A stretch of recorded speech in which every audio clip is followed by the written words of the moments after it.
Hey guys, today I'm going to give you a brief introduction on point-of-use water treatment technologies, and then Monday, after our discussion in the afternoon, I'm going to give you a short assignment to complete with your partner that you can turn in by Tuesday night.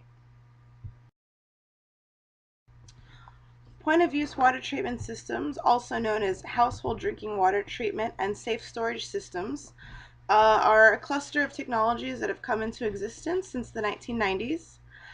They're part of a class of technologies that are meant to end poverty, and they have a few very important characteristics. They're meant to be simple, self-reliant, locally available, user-friendly, and of course, low cost.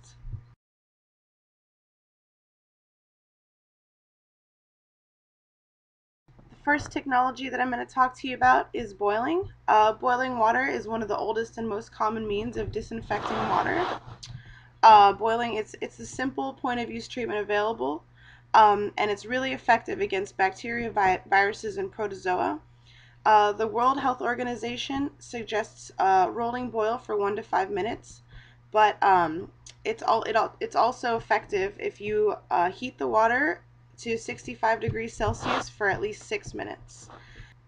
Again, the major advantages of boiling water are that there's a high degree of inactivation of all waterborne pathogens.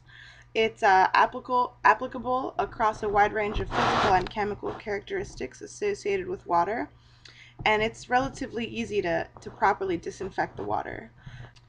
The main disadvantages, of course, are either the high costs associated with boiling water or the difficulty of acquiring that much fuel to boil water on a regular basis. There are also the health problems associated with indoor air quality if you're constantly boiling water indoors. And there's also a high susceptibility to recontamination when you put the boiled water in another container to actually drink it. The second point of use treatment I'm going to talk to you about today is chlorination. Bleach chlorination uses dilute sodium hypochlorite to treat water. This chemical reacts with the membrane of the cell or the capsid of the virus to inactivate it. There are several benefits associated with it, including ease of use, scalability, meaning you can use it with a little bit of water or a lot of water. There's a residual protection against recontamination, and there's a relatively low cost for treatment. However, the effectiveness has come under dispute. An analysis of the long-term effects show that these disinfection interventions, like when you give this bleach chlorine to communities, it has little health benefits over the course of a 12-month follow-up period.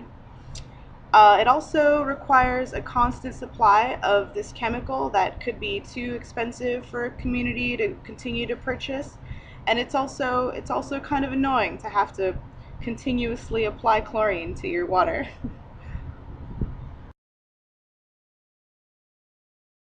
The third technology I'm going to talk about are ceramic filters. They're usually pots of a porous ceramic media that rely upon size exclusion to remove pathogens.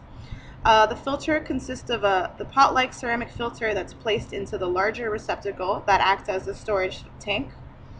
The benefits of using these ceramic filters: there's a substantial reduction in bacteria and protozoa. The ease of use: there's a long filter life if the filter remains unbroken, and the filter can be made in-country for a relatively low cost. There are a few drawbacks to the ceramic filter. There's an unknown effectiveness against viruses. There is a lack of residual protection, and there's also a need for frequent cleaning of the filter surface. As the dirtier it gets, the lower the flow rates. So you have to keep cleaning it so that it has a decent flow rate.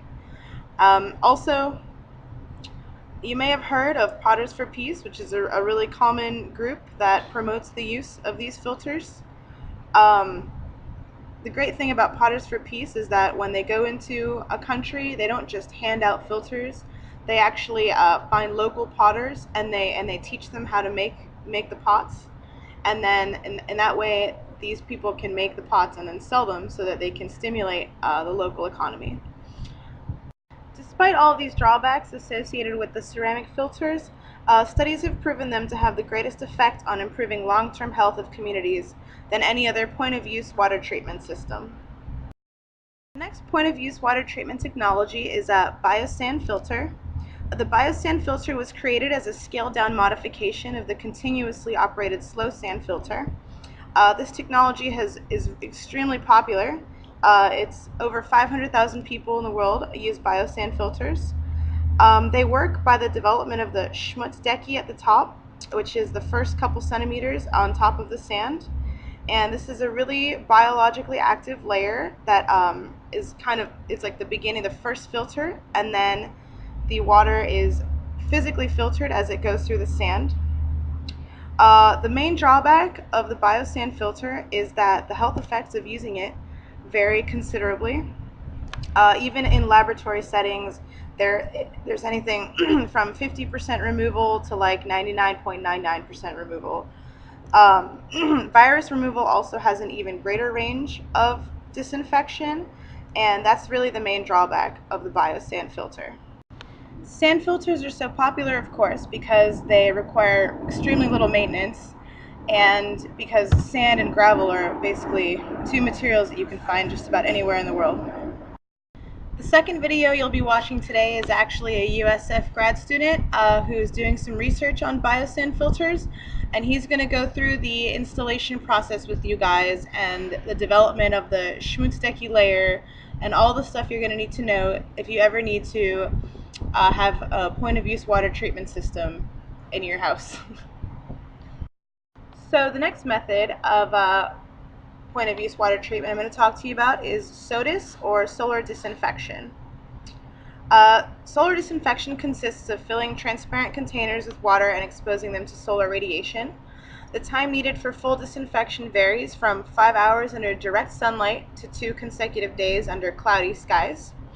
It works by using a combination of radiation and thermal treatment to inactivate these pathogens.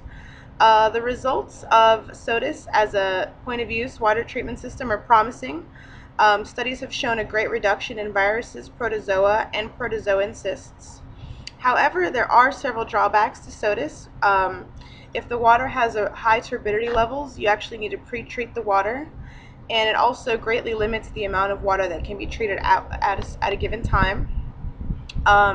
You do have to wait a long time before the water is treated, so if you're thirsty but you don't have that, then you have to wait till the next day or at least 6 hours to have some water. And it also requires a large supply of these intact and clean plastic bottles. It's very important that they're clean. SODIS is a great option for disinfecting small quantities of water, and it's so easy that most kids can do it, which is why it's increasingly popular in Latin America and in sub-Saharan Africa. So the last point of use method I'm going to talk to you about is coagulation, which you'll probably learn more about during water treatment, but this is coagulation and flocculation on a small scale for household use.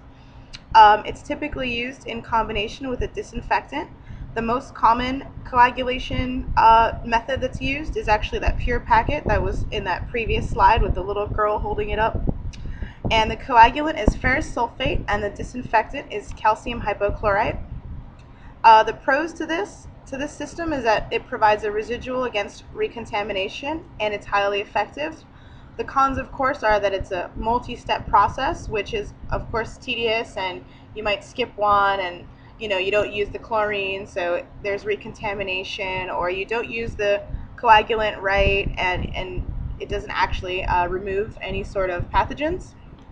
And of course, there's a high cost of treating this water. These packets aren't cheap, and it requires a steady supply, which of course it's not a sustainable method of water treatment. So that was just a brief introduction into the 6 most popular point-of-use treatments that are used in developing countries. With a quick Google search, you can find all kinds of information on boiling, chlorination, ceramic filters, biosand filters, SODIS, and coagulation. And again, the second video is going to go more in depth on the biosand filter. It's going to be Tom, who's a graduate student here at USF, and he's going to talk about the installation and the maintenance of a biosand filter. So if you have any questions, feel free to email me, and again, I'm just going to send out a brief assignment on Monday night, so you can work on that with your partners, and it'll be due on Tuesday night. And again, if you have any questions, feel free to email me.